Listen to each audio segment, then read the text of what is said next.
আমরা এখন যাচ্ছি দোলাবাড়িতে। দেখুন,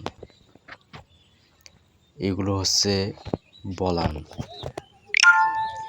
জমি বাড়ি চাষ করা হয়েছে রোয়া করার জন্য। এটা হচ্ছে দোলা। দেখুন, এখানে কিছু মানুষ পাট ধুতেছে।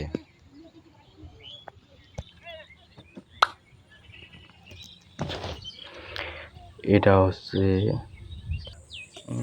দোলাবাড়ি। দেখুন, নদীতে জাল দিয়ে চতুর্দিকে ঘিরেছে যাতে নদীর মাছ বের না হয়।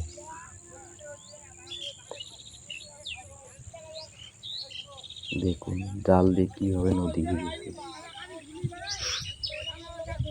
পাট ক্ষেত, অপরূপ দৃশ্য।